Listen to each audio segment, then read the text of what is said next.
Então, essa matéria, bom dia, Ariadna, bom dia, Rafael, Sara, Lucas, os que chegaram agora. Essa matéria de procedimentos que nós estamos vendo, eu não cobrarei ainda na AV1, ficará apenas para a AV2, tá certo? Então, agora para a AV1, eu vou cobrar atos de comunicação, aquilo tudo que nós vimos de citação, intimação e notificação, e as provas, né, desde a teoria geral até as provas em espécie, tá bom? Essas matérias que nós vimos de procedimento ordinário e sumário, procedimento do júri, e essa que nós vamos ver hoje, procedimento dos juizados especiais, cairá apenas na AV2. Então, na quinta-feira, a gente faz uma revisão, tá certo? E semana que vem, tanto na terça quanto na quinta, prova. Então, vocês não têm obrigação de aula aqui, concentrem-se na prova. A prova vai estar disponível a partir das 9h30 lá no AVA. Vocês terão até as 12h30 para responder a prova. São 3 horas aí que você vai ter para fazer a prova, tá bom? Um cuidado é que eu coloquei o arquivo em formato doc para facilitar que vocês possam editá-lo e em cima dele escrever. Mas quando for enviar, envie em PDF, né? Só em PDF. O sistema está preparado para receber em PDF. Quando for na próxima quinta-feira, na revisão, eu vou mostrar exatamente onde é que está lá no AVA e vou fazer uma simulação aqui, mostrar para vocês como é que do próprio Word, você vai lá no salvar como, só muda lá o tipo de extensão e salva em PDF, é bem facinho, tá? Hoje nós vamos, repito, ver o procedimento do juizado especial, né, que é o procedimento que o Código de Processo Penal chama de sumaríssimo, né? Nós o encontramos na Lei 9.099, 95. O que aconteceu? Deixa eu só compartilhar aqui. Né? Eu compartilhei já. Vamos só fazer aqui uma breve introdução. O Código de Processo Penal trata de uma série de procedimentos, mas existem alguns procedimentos que nós iremos estudar que estão fora do Código de Processo Penal. Especificamente 3. Procedimento dos juizados especiais, que nós vamos estudar hoje aí na Lei 9.099, e 2 procedimentos que nós vamos ver depois da semana de provas, que é o procedimento previsto na Lei Antidrogas, a Lei de Tóxicos, que é a Lei 11.343, e o procedimento previsto para as ações penais originárias em tribunais, previsto na Lei 8.038. Então, nós já estudamos 3 procedimentos que estão previstos no Código de Processo Penal, ordinário, sumário e sumaríssimo. Vamos estudar, a partir de hoje, 3 procedimentos que estão fora do Código de Processo Penal, que são aí os procedimentos do juizado especial, que a gente vai estudar hoje, e na próxima aula, depois da semana de provas, a gente vai estudar o procedimento da Lei de Drogas, procedimento previsto lá na Lei 11.343, e o procedimento das ações penais originárias em tribunais, previsto na Lei 8.038. Então, é só uma palavra para que a gente possa entender que o Código de Processo Penal, por óbvio, é muito importante no estudo dos procedimentos, mas ele não resolve a questão. Eu tenho outras formas de proceder que estão fora, efetivamente, do Código. Hoje nós vamos falar sobre os juizados especiais. Esses juizados especiais foram definidos, criados pela Lei 9.099, é ela que define o rito que nós vamos estudar agora, né? Vitor, acredite, confie em mim, Vitor. Se você observar lá, são vídeos de 15, 20 minutos. É diferente da nossa aula aqui, que tem 1h15, 1h20. Confia nesse seu velho professor aqui, que ele sabe o que faz. Tá? Então, veja só. A gente vai, efetivamente, conhecer o procedimento do juizado especial, que é um juízo diferenciado definido na Constituição Federal. A Constituição Federal cria o juizado especial, né, e determina, Rafa, que a lei organize a vida desse juizado. O que eu quero dizer com organize a vida? Ela vai criar o juizado, ela institui um novo órgão judicial, que na época da Constituinte, e logo depois da Constituição, a gente chamava de juizado de pequenas causas. Essa linguagem depois vai ser modificada para juizados especiais, cíveis e criminais. E, obviamente, hoje a gente vai estudar dentro da estrutura do processo penal. Então, a gente vai ter aí a estrutura do processo penal para os juizados especiais. A Constituição não define essa estrutura. Ela reserva à lei a responsabilidade de definir. O que foi que a Constituição diz? Cabe aos juizados especiais processar e julgar as infrações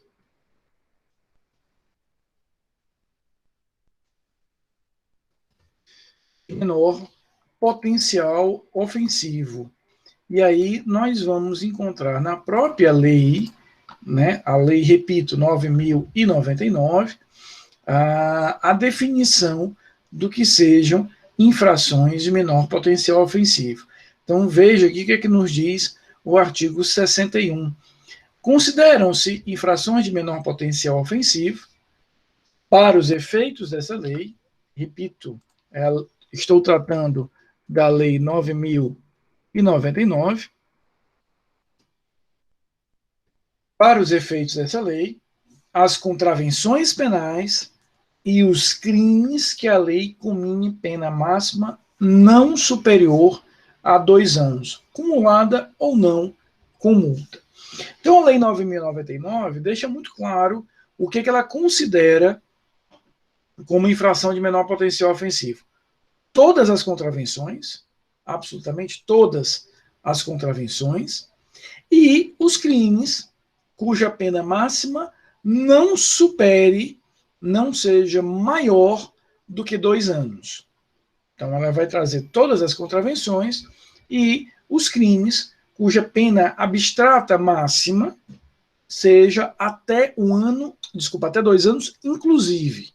Então, se a pena é de 1 a 2 anos, de 6 meses a 1 ano, de 1 mês a 6 meses, o que importa é que ela não exceda 2 anos. Se ela for 2 anos ou abaixo de 2 anos, repito, a pena máxima prevista àquele determinado crime, trazemos para a competência do juizado especial. A lógica do juizado especial, Rafa, é a seguinte: o que o legislador quer aqui, Luana, é um procedimento, é uma estrutura, né, de juizado, de justiça, de órgão judicial, muito característico e muito caracterizado por alguns princípios, como informalidade, celeridade, oralidade. Então, ele cria um novo pensamento para o juizado especial, que não havia antes da Constituição de 88, com essa busca de ser ali um juízo em que eu terei processos mais simples, processos menos burocráticos, processos que possam efetivamente ter aí. Já respondo essas perguntas, Raul. Deixa eu só fazer aqui essa breve introdução e já entro nesses pontos, até porque a gente vai ver efetivamente algumas características disso. Então, a gente vai perceber que o juizado ele é construído com essa ideia, ou seja, que eu tenha efetivamente um processo mais rápido, menos burocrático, onde eu tente usar a oralidade de forma mais clara. Tanto assim é interessante, Amanda, porque a gente acabou tendo... Fiquem tranquilos, Vitor, Raul, a gente vai tratar disso. Se concentrem aqui no que eu estou falando, a gente trata já disso aí. Não se aflijam agora não, nós vamos ver todas essas possibilidades, tá bom? Então, veja só, o juizado, ele é definido como essa justiça, Sara, que tem esse tratamento, ser mais simples, ser mais rápido, ser mais informal. tanto assim é, a gente vai ver isso daqui a pouco, que eu não preciso previamente sequer indicar minhas testemunhas. Eu as posso trazer durante a própria audiência. O juizado, Rafa, foi o primeiro rito que nós tivemos aquela concentração na audiência como uma audiência de instrução e julgamento. Nós vimos que a regra, lá no ordinário, lá no sumário, lá no júri, é hoje nós termos, Gabriel, uma unidade na audiência, ou seja, nossas audiências, já estudamos isso nas últimas semanas, são audiências de instrução e julgamento. O primeiro rito que definiu isso como regra foi exatamente o rito do juizado especial. Então, entendam o juizado especial como uma unidade judiciária preparada, organizada, gestada para essa finalidade de tratar, de cuidar de crimes cuja pena não exceda 2 anos e todas as contravenções, ou seja, crimes menos complexos, menos graves, exatamente porque a ideia é trazer aqui uma maior celeridade, uma maior informalidade, uma maior oralidade para que esses ritos se tornem mais simples. E aí o que foi que fez o legislador? Ele pensa numa estrutura de rito, de procedimento mais desburocratizado, mais rápido, e ele também pensa numa reorganização da estrutura da fase policial. Então, veja, vocês estudaram no semestre passado o inquérito policial. Conversaram bastante lá em processo penal 1 sobre o inquérito policial. Sobre como é o inquérito, como é que ele se desenvolve, como é que ele se organiza, quais são os objetivos, se inicia lá na portaria ou no auto de prisão em flagrante, termina no relatório, tudo aquilo que você já sabe. O que foi que fez o legislador aqui? O legislador aqui, ele pensou o seguinte, disse, olha, eu não vou trazer para a fase policial do juizado especial a mesma estrutura de investigação, Aline, que eu tenho para os outros procedimentos, os procedimentos da chamada, aspas, justiça comum. O que foi que pensou o legislador? Ele disse o seguinte, olha, se eu estou simplificando a fase processual, a ponto de autorizar e permitir, como a gente vai ver daqui a pouquinho, a resolução do fato, a resolução do processo através de acordos. Por que eu vou manter aquela estrutura policial mais pesada, mais burocrática do inquérito? Então, ele vai substituir o inquérito policial pelo chamado termo circunstanciado de ocorrência. Né? Termo circunstanciado de ocorrência. O que a gente vai chamar na prática, Micael, de TCO. Então, entendam, o TCO, o termo circunstanciado de ocorrência, por óbvio, feito pela autoridade policial, ou seja, feito pelo delegado de polícia, funciona como o inquérito para o juizado especial. Ele funcionará como o inquérito. Ele ocupa funcionalmente a estrutura do inquérito. Ele ocupará aquele espaço, ocupará efetivamente aquela determinada estrutura. É isso que nós temos nessa fase policial. Ou seja, o legislador aqui troca, substitui aquele modelo de inquérito que vocês viram no semestre passado, que a gente vai utilizar lá no procedimento sumário, no ordinário, no júri e etc., por esse TCO. Eu quero que vocês visualizem aí na cabeça de vocês o TCO como um formulário. Enxerguem o TCO como um formulário, onde eu vou preencher ali, Amanda, os dados do autor do fato, eu preencho os dados da vítima, eu descrevo o que aconteceu, ou seja, eu descrevo o evento, e depois eu vou indicar quais sejam as testemunhas, efetivamente, que nós poderemos, lá no juizado, lá na fase judicial, ouvir.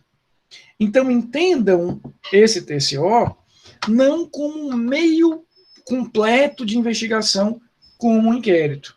Mas entendam, visualizem na cabeça de vocês esse mero formulário, onde eu vou dizer quem é o autor daquele fato, eu vou dizer quem é a vítima, descrevo, Rafa, o que foi que aconteceu, qualifico ali quem seriam testemunhas que poderiam colaborar no futuro com esse determinado processo e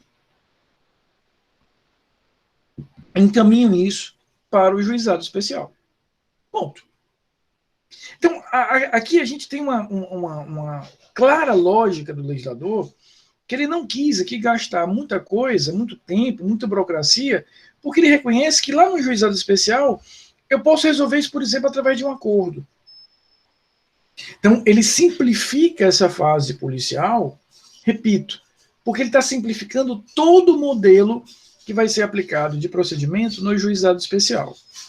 Uma questão importante, não é proibido, não é vedado, né, a realização do inquérito policial para tratar de crimes que sejam de competência do juizado especial.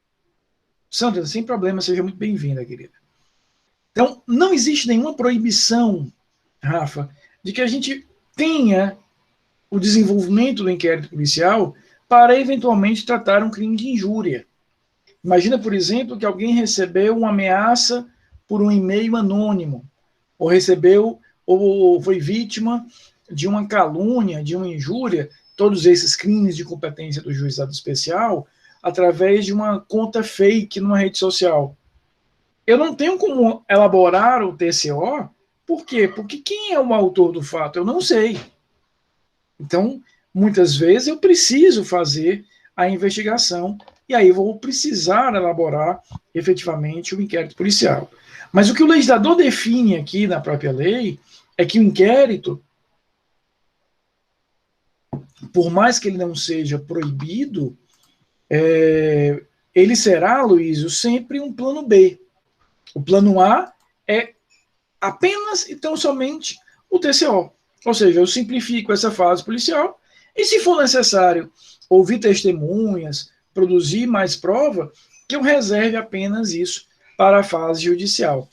O que ele quer aqui é evitar o que, de maneira outra, existe lá nos procedimentos, que é aquela espécie, Gabriel, de um retrabalho, né? Eu ouço testemunhas do inquérito, produzo prova no inquérito, e quando chega na fase judicial, vou ouvir novamente essas testemunhas, vou produzir efetivamente a mesma prova. Então aqui, Renata, ele simplifica a fase policial, porque, na verdade, o espírito do juizado especial é simplificar como um todo, é tornar mais informal todo o procedimento.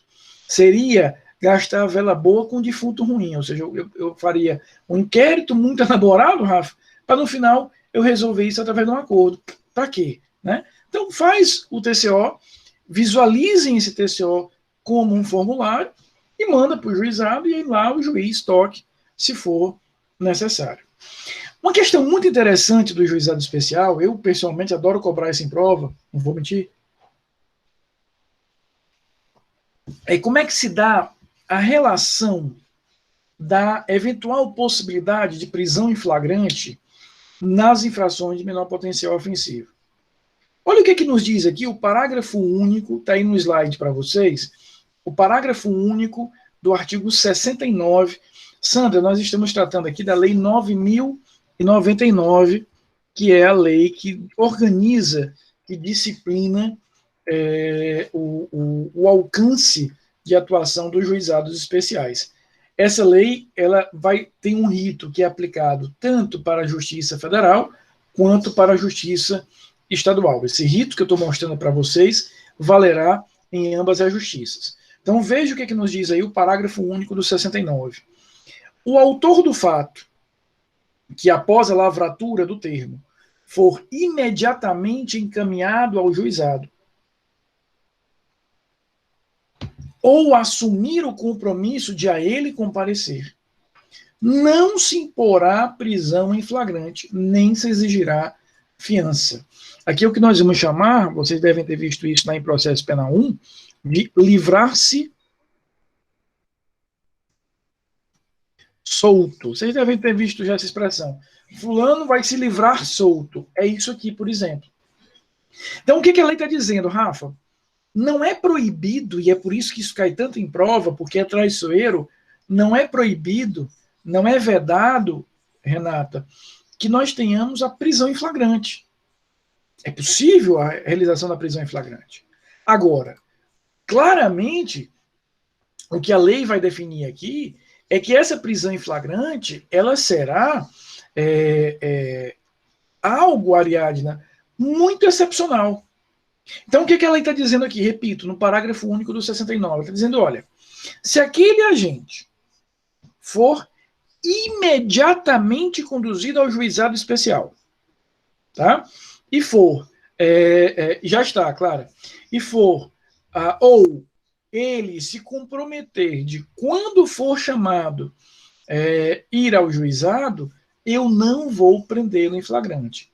Então, na prática, Sara, quando eu faço o TCO, ou seja, tomo ali os dados do autor do fato, tomo ali os dados da vítima, a narração do fato e as testemunhas, naquele próprio formulário existe lá um campo em que o autor do fato tem a possibilidade de se comprometer a ir ao juizado quando chamado. Na prática, para a gente usar aqui uma linguagem bem direta, Renata, é como se o delegado perguntasse o seguinte: meu amigo, você quer ficar preso? Ou você quer assinar aqui dizendo que vai no juizado quando te chamarem e você vai embora para casa? É mais ou menos quando perguntam para a gente se a gente prefere, Rafa, ser rico e com saúde ou pobre e doente. A opção que a lei dá é mais ou menos essa. Que ela diz, olha, você quer ficar preso ou você quer simplesmente assinar e ir embora, comprometendo-se a quando for chamado lá no juizado, ou seja, quando esse TCO for encaminhado para o juizado, que você comparecerá lá às audiências que forem designadas. Na prática, eu, por exemplo, nunca conheci um caso da pessoa preferir ficar presa. Não tem muito sentido, né? Vocês podem me perguntar o seguinte, Rafael, essa parte aí do for imediatamente encaminhado ao juizado, ela existe?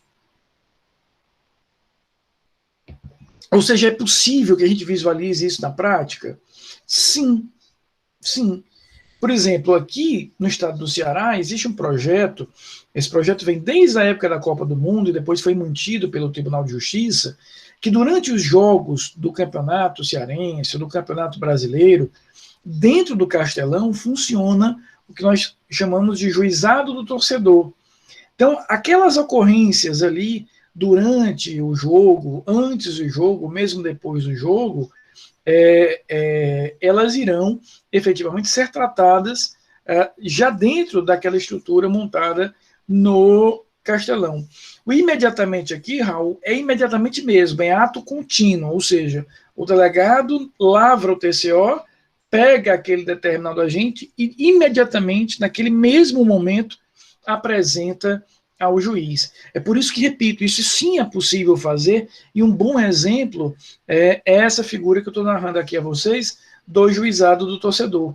Ou seja, ali durante o jogo, eu tenho no Castelão uma estrutura policial, Rafa, onde eu vou fazer o TCO, e naquele mesmo momento, Renata, depois que eu lavro o TCO, o juiz está na sala do lado e o juiz já vai tratar desse determinado processo, né? Carol, eu não vejo outra solução.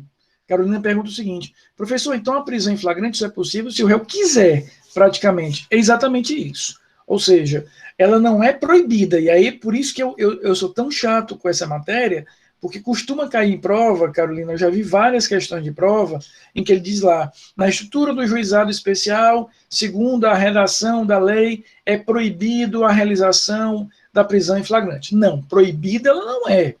Vedada ela não é, mas ela precisa ter uma participação muito efetiva. Eu gostei da construção que a Carol fez aí. O juiz, o réu tem que querer praticamente ser preso, porque na prática é isso. Ou seja, se ele se compromete a ir ao juizado e se comprometer na prática significa o quê? Que ele vai assinar ali aquele formulário para ser convocado para o juizado e ser levado ao juizado quando for, o isenta, o impede, né, de ficar preso. Então, na prática, é uma decisão do próprio autor do fato.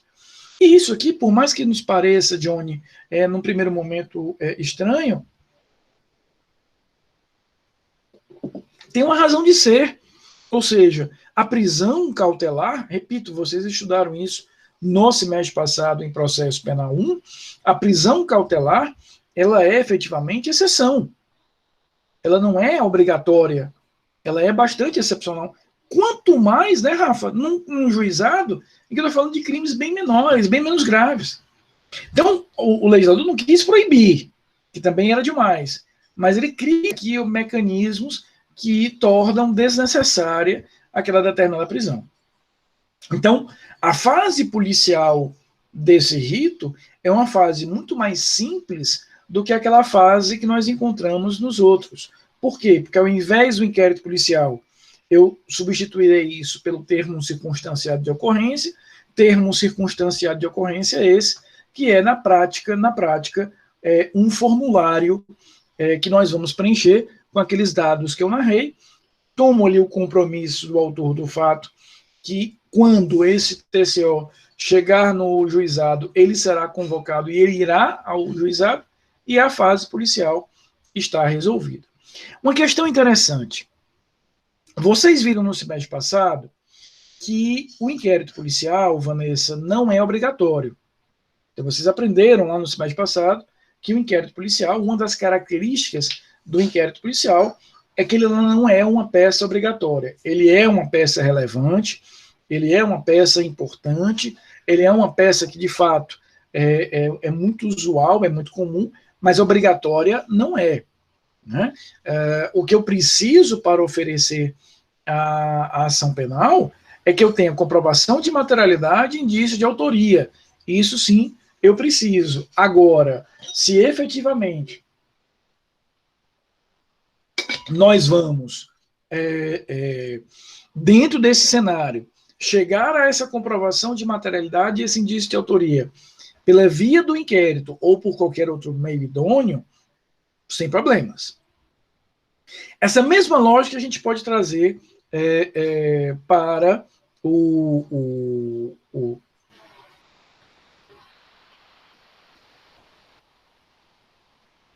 Veja, Vitor, eu teria que ver a questão de forma específica.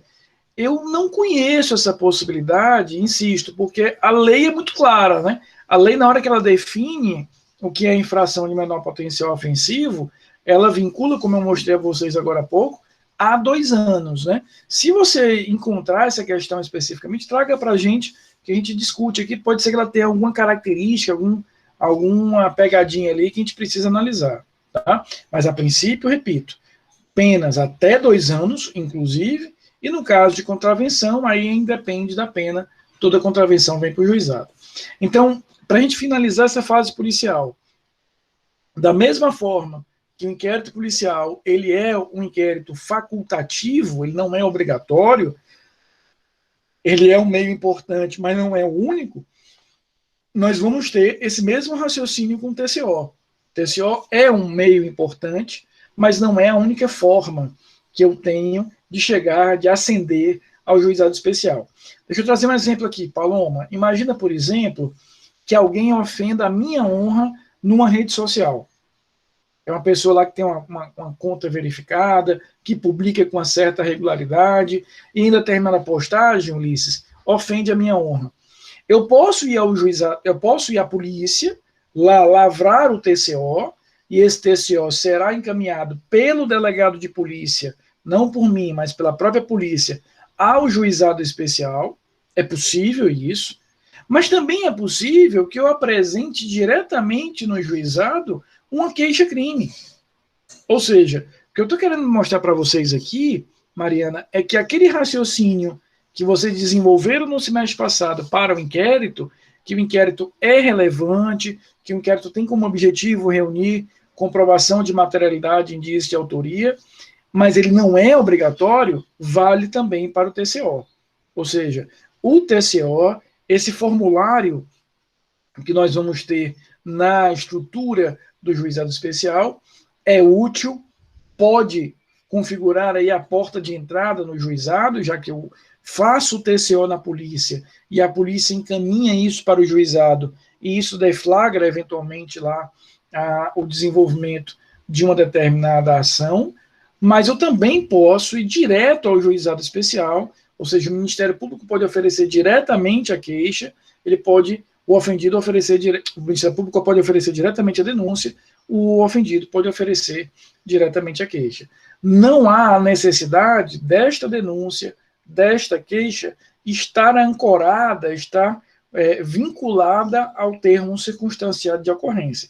É muito comum, repito, faço o TCO na polícia, a polícia encaminha isso para o juizado, em lá chegando, o Ministério Público, com base nesse TCO, oferece uma denúncia. Isso é muito comum. Agora, ser muito comum não significa, Vanessa, que seja obrigatório. É isso que eu quero fixar na ideia de vocês. Então, para a gente fechar essa fase policial, o inquérito ele é substituído pelo termo circunstanciado de ocorrência. O termo circunstanciado de ocorrência é um formulário onde eu defino ali quem é o autor, defino quem é a vítima, descrevo o fato, indico quem são as testemunhas e aí mando isso para o juizado. Eu não realizo instrução no TCO, eu não vou ouvir testemunhas, eu não vou produzir prova. Isso tudo é reservado ao momento seguinte, que é a fase judicial, ou seja, quando esse rito chega, evidentemente, propriamente, no juizado. E aí o rito no juizado, essa fase judicial lá no juizado, ela vai ser dividida em duas grandes audiências, dois grandes momentos. No primeiro momento, eu tentarei, eu vou fazer a chamada audiência preliminar ou audiência de conciliação, e o foco dessa audiência é acordo. O foco aqui é a realização de acordo, é a realização de composição. Aqui, Rafa, eu não vou resolver instrução, aqui eu não vou produzir prova, aqui eu não vou condenar ninguém. Eu vou tentar fazer com que as partes cheguem a um acordo. Tá? Não sendo possível, aí sim, eu realizo a citação e faço depois a audiência de instrução e julgamento. Mas vamos falar primeiro dessa audiência de conciliação ou essa audiência preliminar. Aqui, vejam só, o juizado especial, ele, com essa estrutura que é definida em 1995, ele trouxe para o processo penal uma grande novidade. O processo penal dos anos 80, dos anos 70 e de metade aí dos anos 90, Rafa, era um processo, Renata, em que não existia acordo.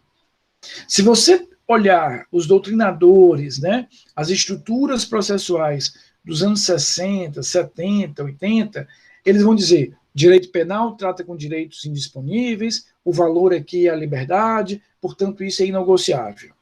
Então a gente vem de uma tradição clássica no processo penal de não aceitar acordo. O acordo no processo penal nessa época era impossível. Acordo era pensado, Rafa, uma coisa lá do direito civil, lá quando você discutir patrimônio, aí você faz acordo.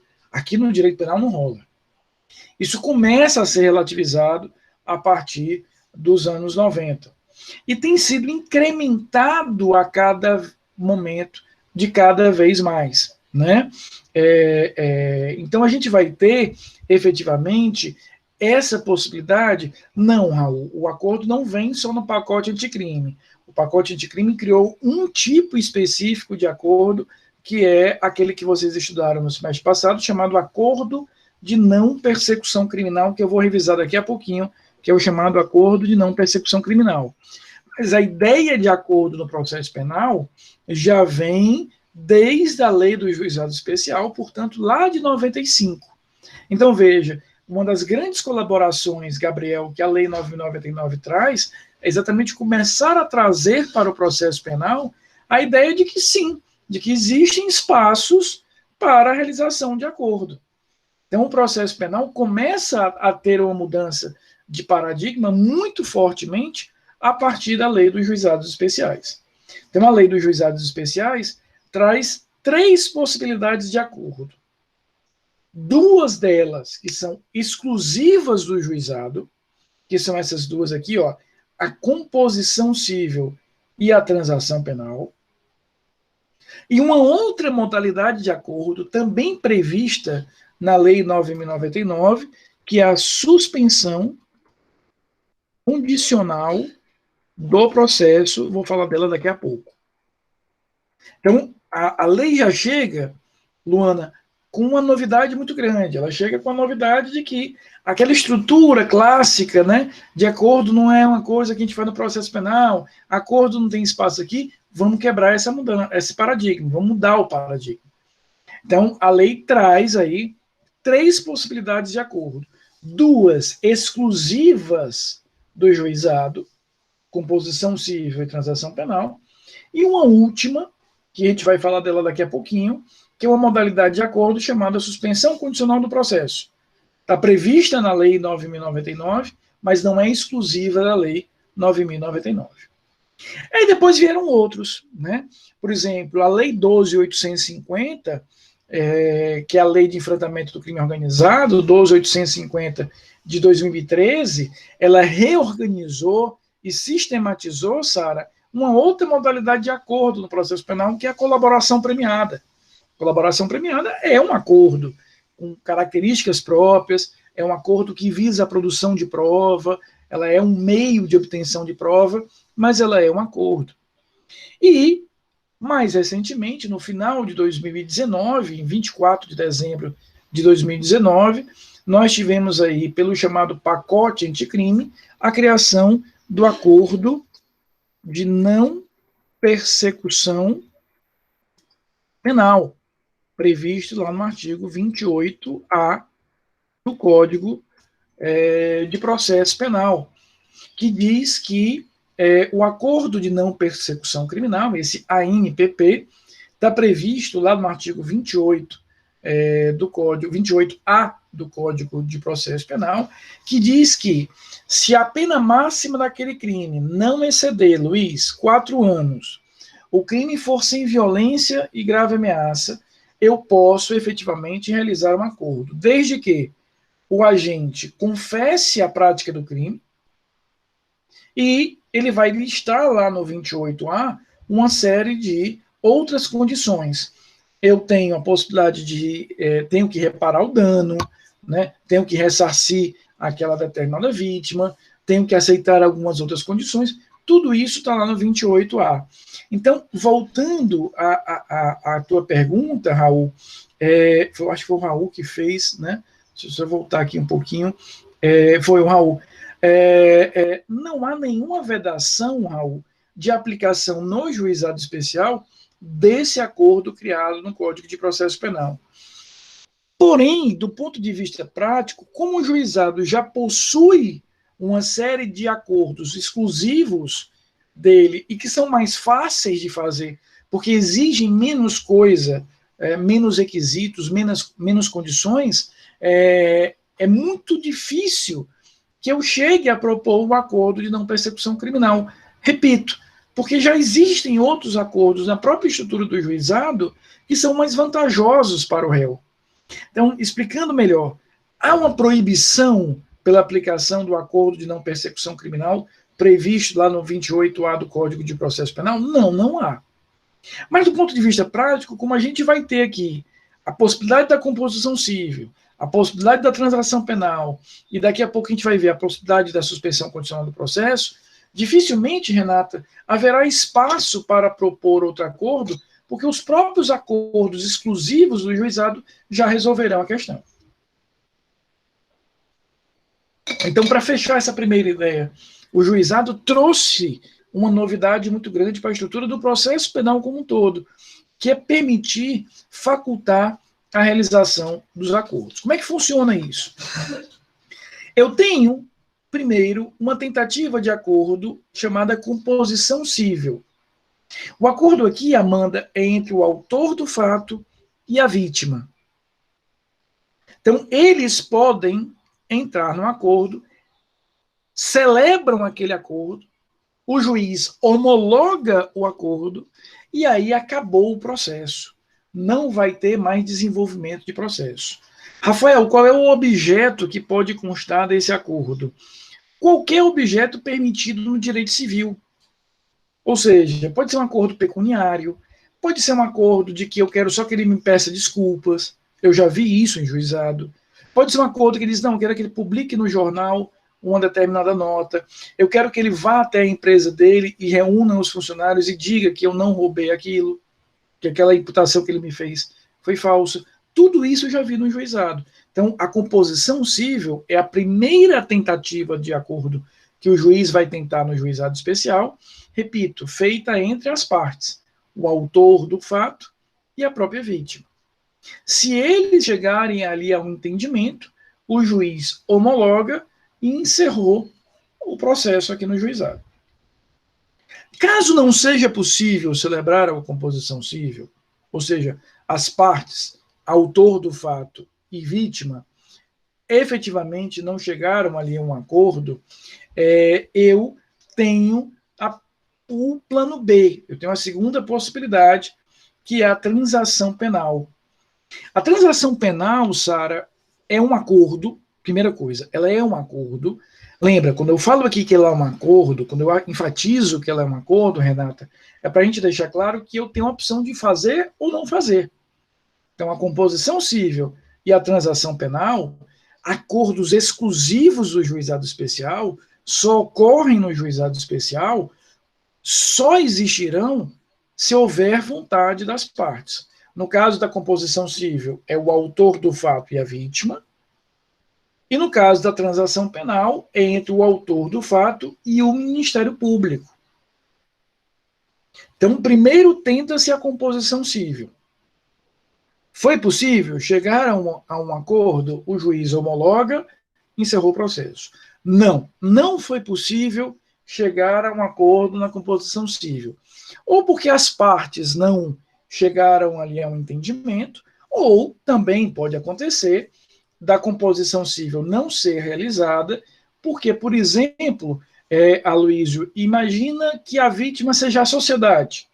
Imagina, por exemplo, um crime de ato obsceno em público. Ora, a vítima desse ato obsceno em público é a própria sociedade. Então não dá para a gente ter uma composição civil, porque a vítima não é pessoalizada em alguém. Então, eu primeiro tento a composição civil. Consegui, resolvi o processo. Não consegui, aí eu vou tentar o plano B, que é a transação penal. Quem entra agora na negociação é o Ministério Público. E o Ministério Público vai dizer o seguinte, olha, vamos fazer o seguinte, eu não te acuso, Ariadna, mas aí você aceita cumprir aqui algumas condições. A lei vincula, Arthur, nesse momento, que a proposta que o Ministério Público fará será a de aplicação de uma pena restritiva de direitos. O que a gente costuma chamar de pena alternativa. Claro, claro, e isso não é uma pena. Eu não posso ter pena se eu não tive processo, se eu não tive defesa. O que fez a lei aqui, simplesmente, Renata, foi para evitar que o Ministério Público pudesse propor qualquer coisa, e aí caía numa subjetividade muito grande. A lei diz o seguinte, olha, Ministério Público, quando você for propor esse acordo chamado transação penal, use como referência, ou seja, o que você vai propor àquele autor do fato, é como se, não é? É como se você estivesse antecipando uma pena alternativa. Repito, não é pena. Eu não sairei daqui condenado se eu aceitar o acordo. Apenas a lei cria aqui um paradigma para evitar que o Ministério Público possa propor qualquer tipo de loucura. Então, o que o MP vai propor aqui é que você preste serviço à comunidade ou faça uma prestação pecuniária a alguma instituição ou à própria vítima ou uma limitação de fim de semana.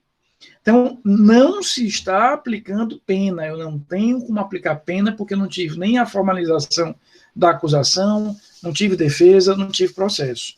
Apenas a lei traz aqui a pena alternativa como um balizador, como um referencial, tá? Se eu aceito a composição civil ou se eu aceito a transação penal, eu continuo primário, não teve condenação, não teve efeito da condenação, não teve pena.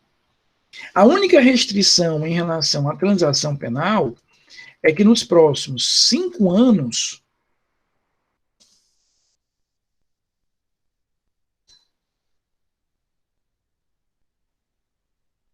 não posso fazer outra. Mas veja, para o autor do fato é jogo. Porque na hora que ele faz ali a composição civil, na hora que ele faz a transação penal, ele está evitando por completo ter processo, Luiz, e consequentemente ter condenação. Então ele vai ter que pensar, cara, que é melhor aceitar logo isso, presta aqui o serviço à comunidade, ou entrego aqui uma cesta básica para a instituição, ou pago tantos mil ali para outra instituição, conforme o Ministério Público está me propondo, resolvo aqui minha vida, e a única coisa que eu vou ter é que nos próximos 5 anos não posso fazer nova transação. Tanto a composição civil como a transação penal precisam ser homologadas pelo juiz. O juiz aqui ele faz o controle de legalidade desses acordos. Mas na hora que ele homologa, o que eu vou ter aqui? Aquele fato, aquele processo, Fernando, está sendo resolvido. Eu não vou desenvolver a ação penal, eu não vou te acusar, você não precisa se defender. O processo está sendo resolvido naquele determinado momento. Ali eu estou resolvendo aquele processo. Então, se as partes chegaram à composição civil, ou se o autor do fato e o Ministério Público chegou na transação penal, resolveu o acordo, resolveu o processo, não tem acusação. Agora, se não houve aqui nenhuma dessas duas possibilidades de acordo, não se fez composição, não se fez transação. Aí sim, essa audiência aqui está encerrada, todo mundo vai embora, e aí depois, aquele autor do fato será citado para voltar para uma audiência de instrução e julgamento. Aí eu vou ter processo penal, Gabriela, no sentido estrito. Então, eu primeiro tento o acordo, aquela primeira audiência é feita só para tentar o acordo. Conseguiu, missão cumprida, esquece agora o processo. Não conseguiu, todo mundo vai embora, e aí eu vou, efetivamente, ter a possibilidade de realizar a audiência de instrução e julgamento. Falo já, Carolina, da terceira possibilidade. Por que eu quero falar depois só? Porque nós vamos ver, Carolina, que a terceira possibilidade, que é a suspensão condicional do processo, por mais que ela esteja prevista na lei do juizado especial, ela não é exclusiva para o juizado especial, como acontece com esses dois aqui. A composição civil e a transação penal, elas são exclusivas do juizado. Não, Carolina, ela vai acontecer aqui na audiência de instrução e a gente vai já entender por quê, tá bom? Por isso que eu quero primeiro entender a audiência de instrução para a gente poder chegar naquela terceira possibilidade, que é a suspensão condicional do processo, que, repito, não é exclusiva do juizado. Então, se eu não conseguir fazer a composição, não conseguir fazer a transação, chego aqui na audiência de instrução. Como é que ela funciona? Apresenta-se a defesa. Depois que o autor do fato apresenta a defesa, é que o juiz vai avaliar se recebe a denúncia ou não. Veja, aquele agente, aquele autor do fato, ele somente, Sandra, vai ter recebido a denúncia ou a queixa, consequentemente, ele só vira réu, ele só vira acusado nesse momento aqui, ó. É por isso que a gente só vai falar de ação penal, de processo penal, de réu, todo aquele peso que lá no procedimento ordinário, lá no procedimento do júri já é de saída, na audiência de instrução. Para que eu chegue na audiência de instrução, eu tenho que primeiro tentar o acordo, ver essas possibilidades de acordo não realizadas, frustradas, portanto, e aí eu vou avançar para a audiência. É completamente diferente da dinâmica do procedimento ordinário, Raul. Por isso que a gente precisa entendê-lo de forma bem separada. E aí, se o juiz entender por receber a denúncia ou queixa, aí sim, ele vai ouvir a vítima, se for possível, passa para as testemunhas, passa para o interrogatório, alegações finais e sentença. A regra é que tudo isso aqui seja feito na audiência. Veja, a lei não fala o número máximo de testemunhas, Sandra. A lei não define qual é o número máximo de testemunhas. Mas vamos lembrar aqui o seguinte. Você deve se recordar das nossas aulas anteriores, em que nós tivemos aquela nossa aula há 2 semanas atrás sobre o procedimento ordinário e o sumário. E eu dizia ali, Luiz Felipe, que no procedimento ordinário as partes podem apresentar até 8 testemunhas e no procedimento sumário até 5 testemunhas. Estão lembrados disso? Podem mentir, inclusive, viu? Se não estiverem lembrando, digam que estão lembrando só para eu achar que vocês prestem atenção na minha aula. Pode mentir, fica absolutamente à vontade em relação a isso. Estão lembrados? Né? Então, o sumário são 5, o ordinário são 8. Né? Fica tranquila, Sara. Vá com Deus, filha. A lei do juizado especial, Lia, ela não fala, ela não indica aqui qual seja o número máximo de testemunhas. Mas qual foi a construção que se fez? Ora, se o rito imediatamente acima do sumaríssimo, esse que nós estamos estudando, traz o número máximo de 5, eu tenho que trabalhar no juizado especial no máximo com 5 também. Não faria sentido, no juizado especial, eu admitir mais do que 5, já que ele é aplicado para crimes cuja pena, Ulisses, não excede 2 anos, enquanto que no rito sumário ele tem aí uma pena que vai de 2 a 4 anos. Então, ele toma emprestado o número máximo de testemunhas do rito, do procedimento imediatamente acima dele, que é o procedimento sumário.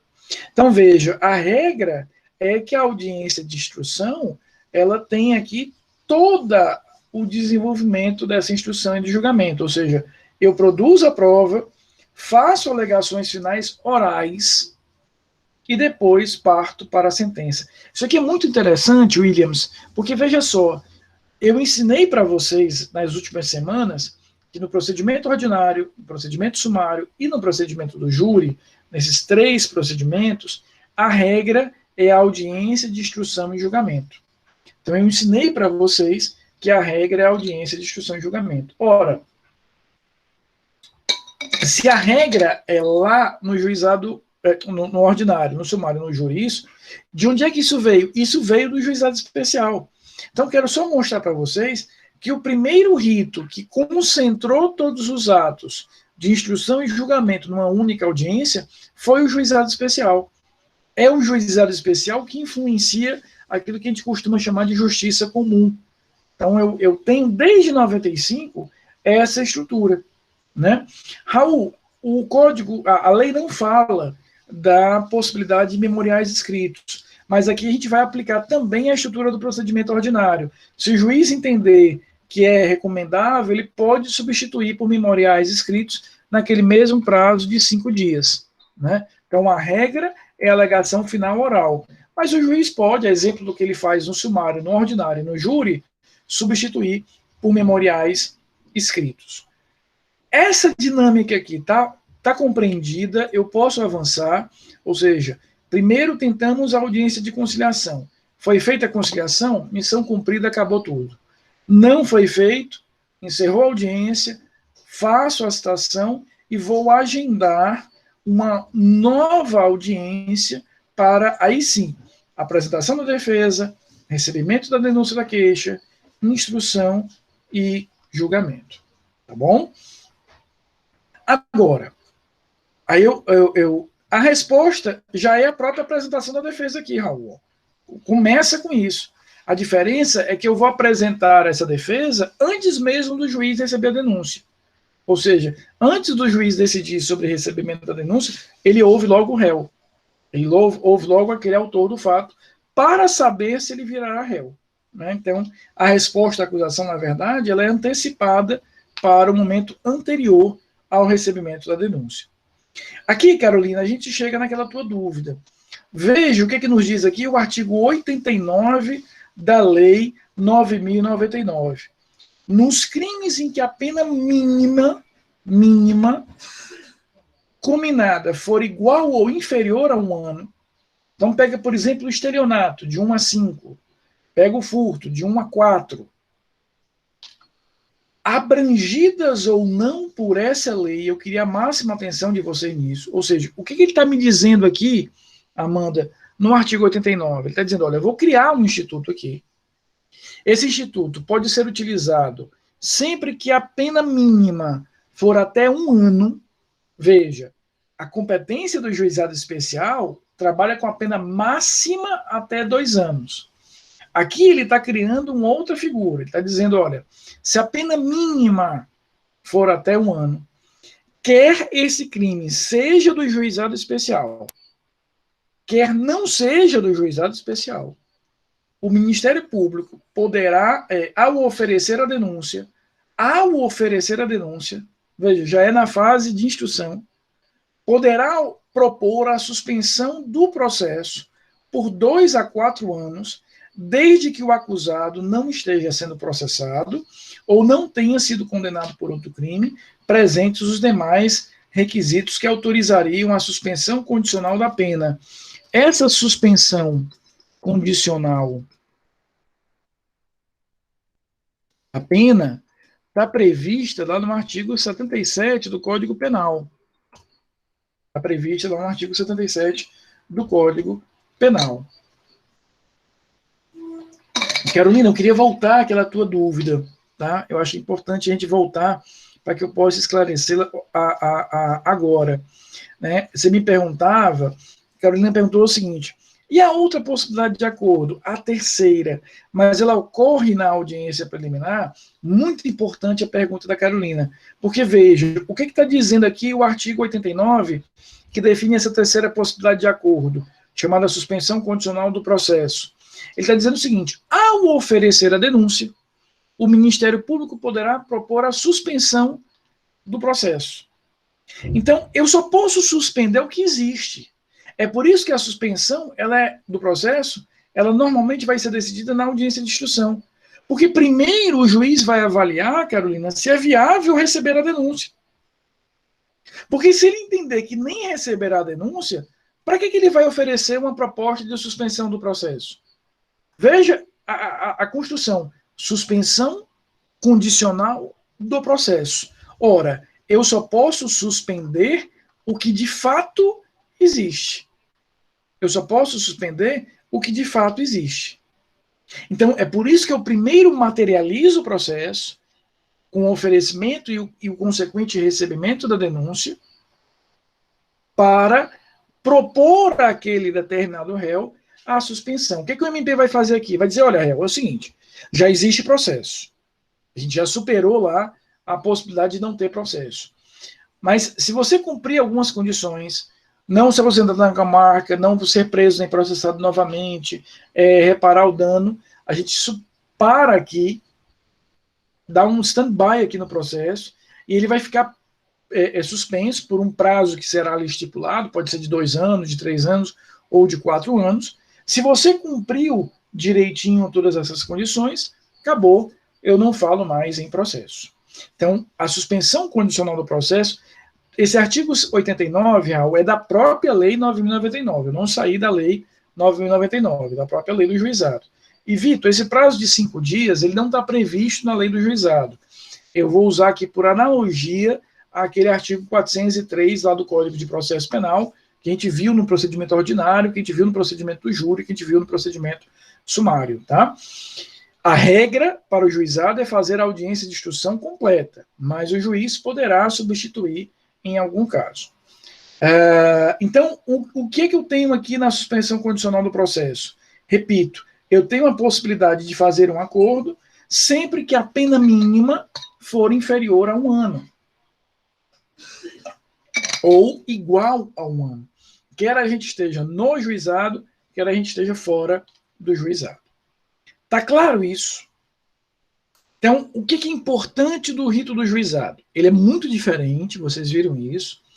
Ele tem uma fase policial simplificada, porque eu substituo o inquérito pelo termo circunstanciado de ocorrência, é a primeira coisa. Tenho um outro cenário, que é o procedimento, a fase judicial, dividida em duas grandes audiências. Numa primeira audiência, tenta-se a composição civil, tenta-se a transação penal, fizemos os acordos, acabou tudo aqui. Não fizemos, a gente vai ter efetivamente a realização da instrução. As condições, Raul, são não ser preso nem processado novamente, reparar o dano causado, não sair da comarca sem autorização do juiz. Essas condições são as condições que marcam aí a suspensão da pena. Dúvidas sobre tudo isso? Espere aí enquanto eu faço a chamada e vocês pensem na dúvida.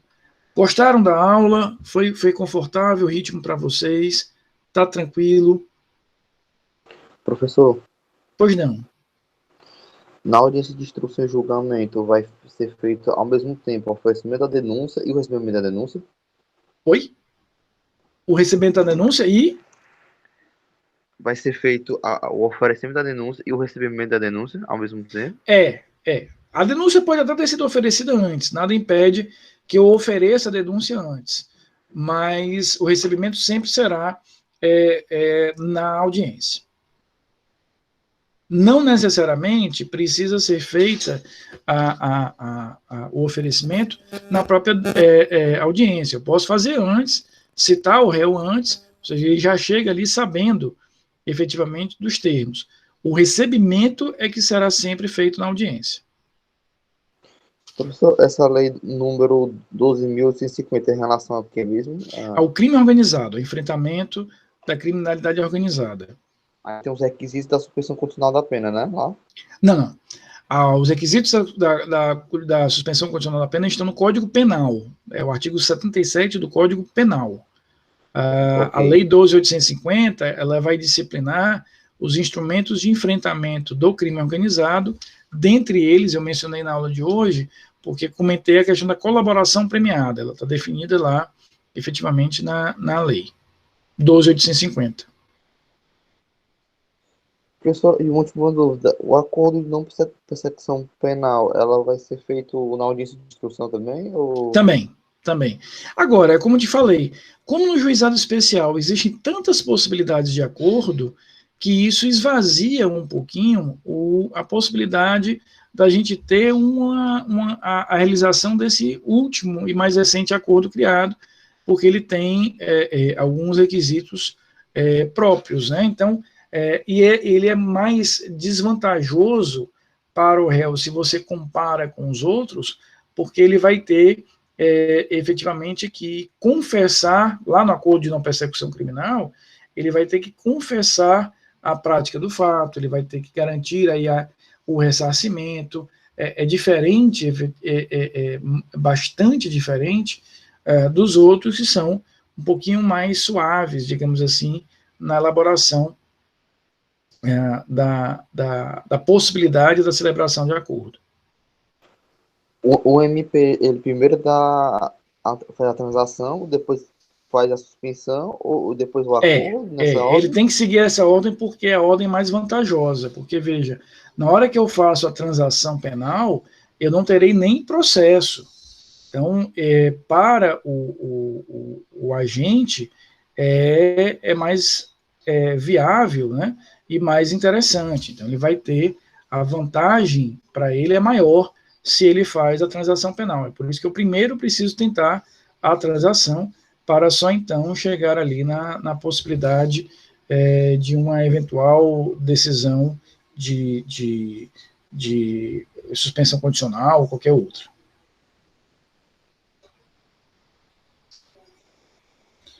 Dúvidas mais, pessoal?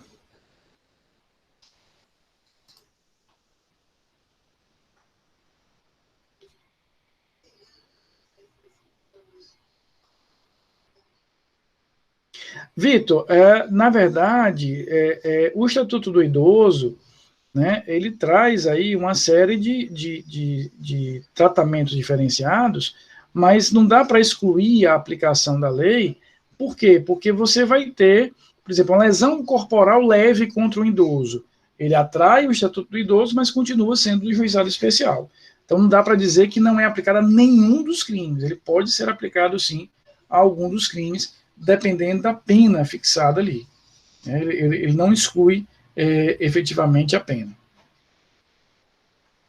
Mais alguma dúvida, queridos? Então, repito, na próxima quinta-feira a gente vai fazer uma revisãozinha, né? Na quinta-feira a gente faz uma revisão, e na semana que vem, com aquelas instruções que eu já passei para vocês, a prova, tá bom?